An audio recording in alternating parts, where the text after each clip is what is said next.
Greetings, tankers. When the Americans joined World War II, they thought 75mm guns would be enough to stand up to the German tanks.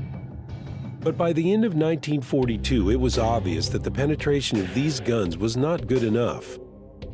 So the Armaments Committee began equipping the U.S. Army with tank destroyers that had 90mm guns.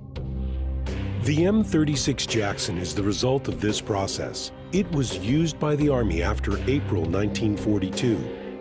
About 2,000 of these tanks were built in different configurations during World War II. Of course, we couldn't skip this vehicle when we were creating the American Tank Destroyer branch. So let's see what we have created. The number of hit points the Jackson has is similar to its brethren. 590 hit points allows you, if it's absolutely necessary, to duel with not just another tank destroyer, but another medium tank as well. The rotating turret helps in these battles, but you shouldn't have these fights too often, since you are a TD, not a heavy tank. Its side and rear armor, unfortunately, is fairly weak and can be penetrated by even HE shells. The frontal armor is pretty good for a Tier 6 TD, but there is one caveat. You could say that its frontal armor is better than its turret armor. It is 114mm compared to 76mm. However, this armor only covers the engine and transmission compartment and the base of the gun. It covers almost all of the front of its turret, and it is quite difficult to penetrate this area. If this area is penetrated, it may destroy the ammunition rack or the main gun. The Jackson has excellent viewing range for a TD. Its range is 370 meters. It can not only destroy tanks that are spotted by others, but it can spot for itself. It also has a turning turret that lets you keep your camouflage while aiming at targets, unlike most TDs. This vehicle is equipped with one of the best radios in its class. Its range is about 615 meters. This helps make up for its weak turret armor. In addition, its maneuverability is worse than its brother, the M18 Hellcat. However, its speed is high enough to get to a good position at the beginning of the battle, or for a quick rush to defend your base or artillery. However, you can't drive from one flank to another, or from the center of a battle to the rear quickly. The Jackson has a high silhouette. That's one reason why you shouldn't drive through the middle of the battle. However, a high turret also lets you shoot enemies standing behind rocks or other cover. Unfortunately, its vertical elevation doesn't let you shoot enemies hiding behind hills. The top-tier gun of the Jackson does moderate damage and penetration compared to its colleagues at the same tier. 160 millimeters of penetration is a pretty nice amount for a Tier 6 vehicle, and 240 damage can seriously hurt any tank it may face. The accuracy of this gun is good enough to comfortably shoot 300 to 350 meters away, and its high accuracy and high rate of fire lets it easily shift its fire from one flank to another. The best position from which the Jackson performs really well is in the second or third line from a camouflage or fortified position, where it can fire without worrying about its safety. And now that you know the pros and cons of the Jackson, let's see what modules will suit it. You have a good view range, high accuracy, and fast rate of fire, but your armor is weak and maneuverability is average.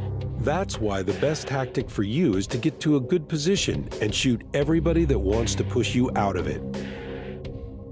The ideal option for this tactic is to use the following modules. The medium caliber gun rammer lets you shoot more often. The binocular telescope gives you the opportunity to spot an enemy and shoot earlier. A camouflage net makes it harder to spot you. As a result, enemies will shoot later. So what other modules might be useful and why haven't we recommended them? The enhanced gun lane drive reduces your aim time, but the Jackson has no problem with that.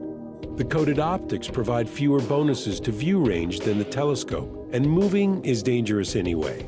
The next step to making your Jackson stronger is choosing perks. Before enhancing the view range, you should learn recon for the commander and situational awareness as well as signal boosting for your radio operator. You want to be spotted as late as possible, so the crew should train camouflage. And if you want to be alerted the moment you are spotted, you should learn Sixth Sense.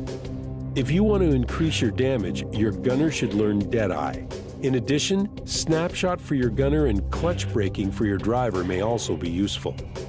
You may also train off-road driving if you want to get to fighting positions faster. The most useful skill for your loader is adrenaline rush. Safe stowage may also come in handy. What can we advise for the Jackson's driver? You should know all the maps to use the pros of this vehicle. At the beginning of a battle, you should choose a camouflage position that will let you cover one, or better yet, two possible routes of enemy attack. The classic example is an alley in Prohorovka. If you sit behind the bushes at the inner part of the road, you can shoot advancing enemies, fire on enemy tanks that are scouting the field, and protect your base from enemies that are coming down the railroad. You should be patient when you are shooting. You can aim at enemy weak spots, for instance, into the radio operator's hatch of the KV-5 or under the KV-2 turret. If you want to choose another target to shoot at, you better not turn your tank. Of course, it is faster, but if you do it, you lose your camouflage and you will need some extra time to aim. You should try not to fight head-to-head if possible. First, your front armor is much weaker. Second, artillery really loves TDs that are sitting still. You should be aware of enemy light and medium tanks. Remember, the only armor you have is on your front. You should compare the enemy to yourself. You better not try to penetrate the IS-3's frontal armor, but you can penetrate into the side armor or make it a target for SPGs by destroying its tracks. And finally, you should watch the situation on the minimap. Your maneuverability lets you run away from the dangers to your position, or you can move to another position to help your allies. For example, you can park on the hill on El Halouf. When the center of battle has moved into enemy territory and enemies are taking cover behind rocks, you can easily flank them and destroy them.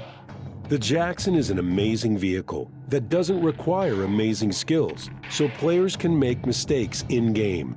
It is easy and fairly pleasant to play with this tank. It is one of the best tanks for beginners. And that is all. We really hope that we've been able to help you. We're looking forward to reading your opinion about this guide. See you next time.